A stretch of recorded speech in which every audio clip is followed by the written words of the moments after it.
That's right, baby. I'm wearing a Superman cape, in a cowboy hat, wearing a friend's shirt, in some ugly ass green cargo shorts, with some goddamn Zero shoes. This is America, baby. And boy, oh boy, was this movie fucking awesome!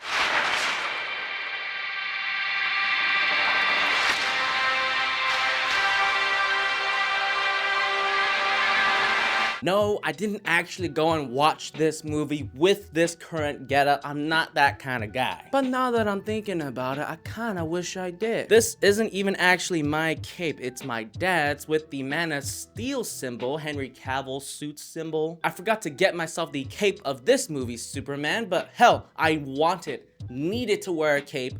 Here it is. Phew, it is too damn hot to be wearing that cape in California, so that's all you're gonna get. That's right, ladies and gentlemen, James Gunn's Superman is fucking awesome. I don't know what else to tell you, man. The trailers were so goddamn sexy, and this movie just delivered on every single front. There are a whole lot of weird controversies surrounding this film, which I think is fucking ridiculous and pathetic. That's about as deep as I'm gonna get into it. And in case you guys didn't know, for all y'all folks out there that seem to be so angry about Superman being called an immigrant, he is literally an alien from another world. I'm pretty sure this controversy is just a really loud minority, because I doubt anyone with at least half a brain cell genuinely thinks that Superman isn't an immigrant. Gosh, going into my theater and seeing that it's entirely packed with people who are genuinely excited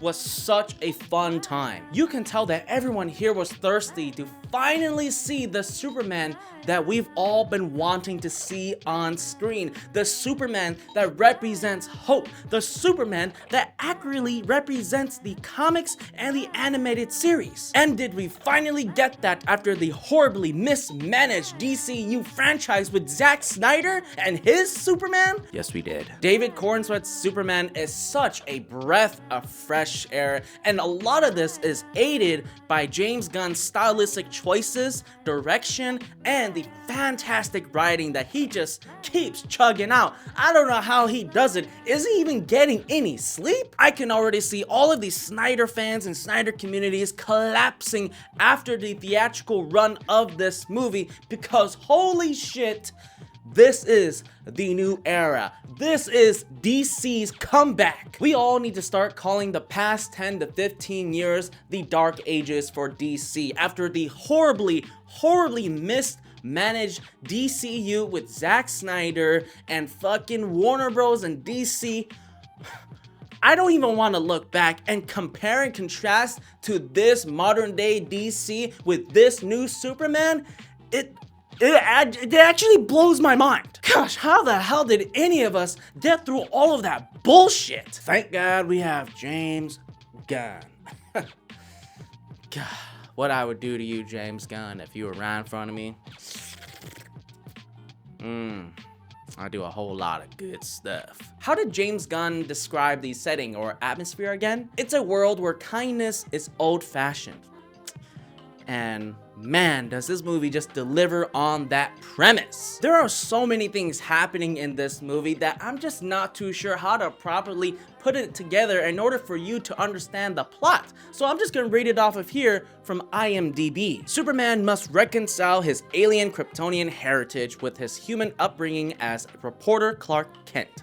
As the embodiment of truth, justice, and the human way, he soon finds himself in a world that views these as old-fashioned. To try and simply explain the plot of this movie, it's essentially about Superman trying to prove to the world that he is just as much as a human being as we all are. It has nothing to do with race, politics, culture. It has nothing to do with anything that may or could potentially divide anyone. Superman isn't a perfect person, and he's trying to find his place in a world where he technically doesn't really belong. Well, at least that's what Lex Luthor thinks, because that egotistical, insane maniac just can't seem to let it go. He needs to stop Superman. But before we branch off into Nicholas Holt's Lex Luthor, we need to first break down David Corenswet and Rachel Brosnahan. Or is it Rachel Brosnahan? I don't fucking know, but we're just gonna call her Rachel, who actually contributes to the movie, has her own character, and is a badass in her own right. David Corenswet as Clark Kent and Superman.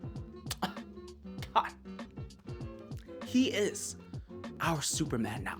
He is the Superman now. Rachel Brosnahan or Brosnahan, whatever the fuck. Fantastic job as Lois Lane. And the chemistry between these two actors, right away. The chemistry was just right there.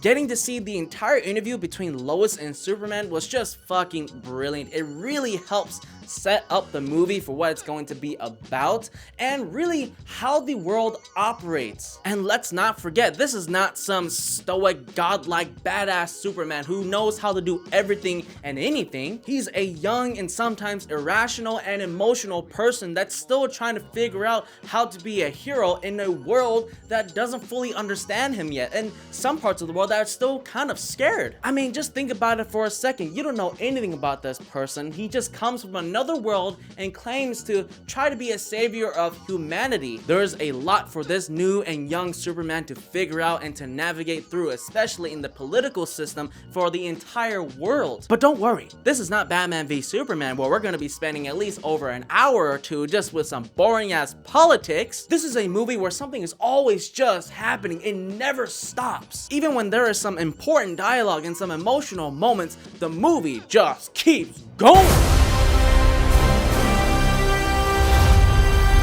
Which ultimately kind of leads to its own detriment, but we'll get to that later. What I'm trying to say is that this movie does not waste any time trying to shove down your throat any boring political jargon. It's there, it exists, and it offers a lot of interesting things for the audience to think about, for me to think about. And who might be stoking the fire, asking all of these questions about Superman if he really is here to save and protect humanity?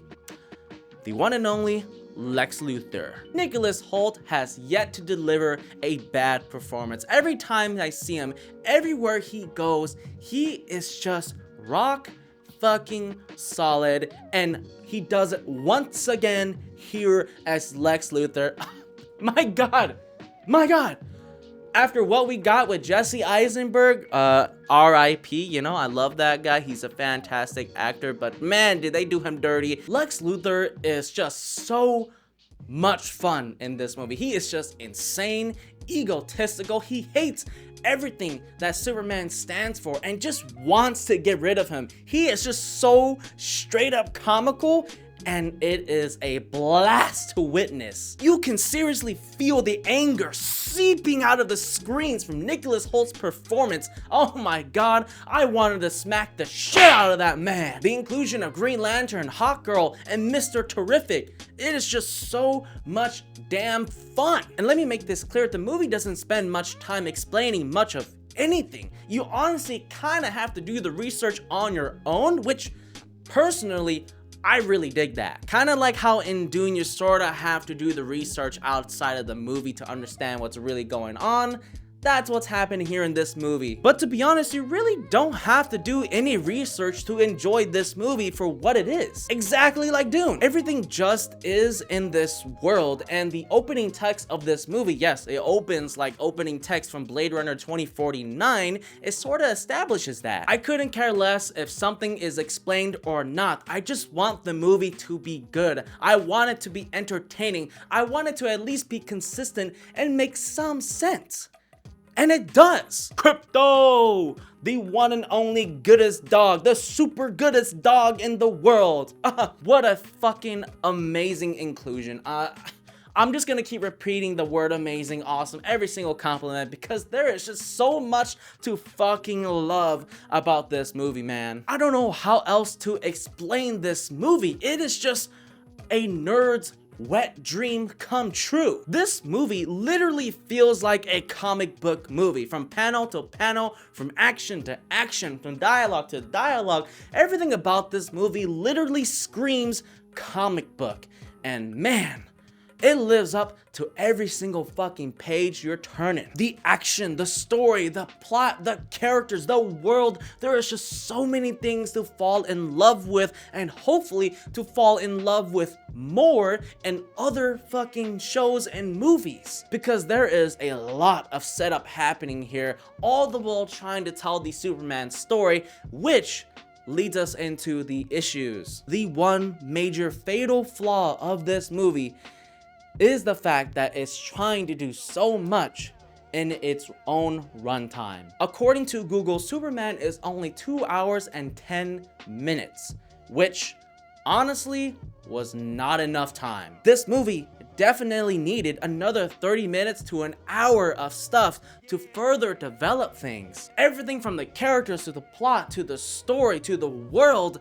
This movie needed so much more time to just allow the audiences to fully understand what's going on. I understand that I'm sort of backtracking and criticizing on things that I just praise, but just because I like those things doesn't mean that it can't be better. Remember what I said about this movie never giving us a second to breathe?